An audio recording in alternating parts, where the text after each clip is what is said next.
Well, top of the day to you, true believers. I'm Muddy River Sports Director Chris Stewart with another episode of Sports Winal. Last time we met, we introduced you to one of the great Tuscan wines out there right now for less than $17 a bottle, which is incredibly impressive. We're going to try to up the ante with our celebrity guest taster, Jordan. She's a pip Hello. from Neiman Foods, and she has a really good palate. And today, Jordan, I don't know if you've heard this about me or not. I'm originally from Sacramento, California. Oh, which fancy. Yes, I am very fancy. Which is one of the great wine regions of the country. You're a stone's throw from Napa. You're a stone's throw from Sonoma.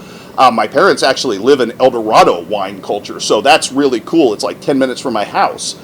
But I say all that, I'm going to tell you that my favorite wines in the country do not come from California. In fact, they actually come from further north. They're Washington State wines. The appellation is known as the Columbia Valley or the Walla Walla Valley. That includes my favorite wine of all time, which is a very famous Cabernet house up in Washington called Kilsita Creek, which, believe it or not, I turned 50. I know I don't look that old. During the height of the pandemic, and my lovely wife Angie, who I think you know a little bit. I've met her once or twice. I've heard that rumor about you, allowed me to buy for my 50th birthday, because we weren't celebrating anything during the pandemic, a $400 bottle of wine, which was 100 points, which was the best thing I've ever drank. And I have fallen in love with Washington wines. There's a wine house there called Figgins that I absolutely love. Sleight of hand wines that, if you can ever find them, are really good. And right here in the tri-states, we have a chance to try some of the best of Charles Smith's wines, who was sort of this breakout character in the wine business in the early 2000s. He actually looks a little bit like a wild man Jerry Garcia. Oh. And he was somebody who got into the business. He started out actually managing bands and musical acts. He managed the Ravenettes, which were a very famous Danish band. And then he got and fell in love with wine. And Charles's idea, and he has an incredible range of wines. They go from very, very expensive when he started out in the business. His K Vintners, he's got his wines of substance, which some people have seen all over the place because they look like the periodic table. Like Cabernet Sauvignon is a big C and a small S. It's almost like Breaking Bad. Yeah, so it was super cool. But his most important thing, the thing that he wanted to do, was to bring great wines to the masses.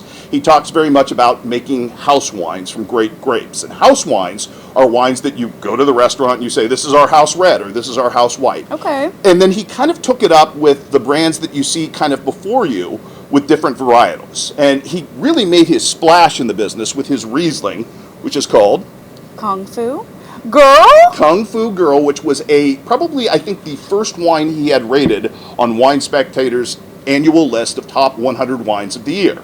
It was a Riesling. It's very, very affordably priced. You can get this for under $15, as you can with one of my favorite drinking wines with food, because there's nothing I love more, Jordan, than a really good double cheeseburger with a lot of bacon. And this wine particularly pairs incredibly well with bacon. It's a Merlot. I know back in the day from the movie Sideways, Merlot got kind of a bad rap from Paul Giamatti, throwing Merlot all over the place and saying that he wanted Pinot Noir and not Merlot. But Merlot is awesome. And in fact, Charles Smith made this wine because he wanted people to understand that Merlot is versatile. It's an absolutely great wine with a pizza. It's a great wine with a burger, as I said. He's got a Syrah that he makes very famously that goes super with barbecued ribs. So these are wines that drink with your everyday palate. What do you think of the Merlot? That's very good. It's very, very smooth, is it not? Which is kind of why they call it the Velvet Devil. That is really good. And Charles Smith wines are super widely available. Again, they are super affordable, and you can put them on your table every single night.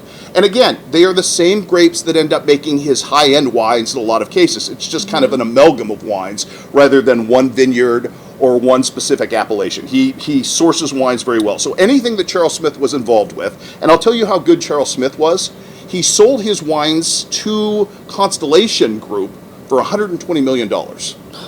Petty cash. Petty cash for you and I, but for Charles Smith, a big deal, which speaks to how well he did bringing wines to the masses. And again, that's what we're trying to do here with Sports Winal.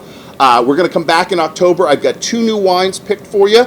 Little off-the-cuff wines that I hope will kind of surprise some people out there. Maybe show off to your friends. Great wines to bring when you're going to dinner or taking people out to dinner. So that's going to come up. Again, thanks to our friends here at County Market Liquor at 48th and Broadway for supporting this endeavor. Again, I'm not one of these wine guys. I'm not a trained sommelier. I'm not a wine steward. I'm not an enologist. I'm a dude whose only skill in this business is knowing what I like and being able to fit it in my price point. And I'm never going to tell you a wine has a scintilla of cardamom on the back end or tastes of pencil shavings or mown grass. That's just Yes. gross. Who wants to drink pencil shavings? Smells good or smells bad. That's right. That's all it needs to be. Wine is simple. Wine is fun. Wine is elegant, and it's meant to be shared with friends like Jordan, That's who is right. a pimp. Yeah. That's it for this week's edition Cheers! of Yes, Sports Wino. We'll see you next month with 2 more great editions talking wine for the masses.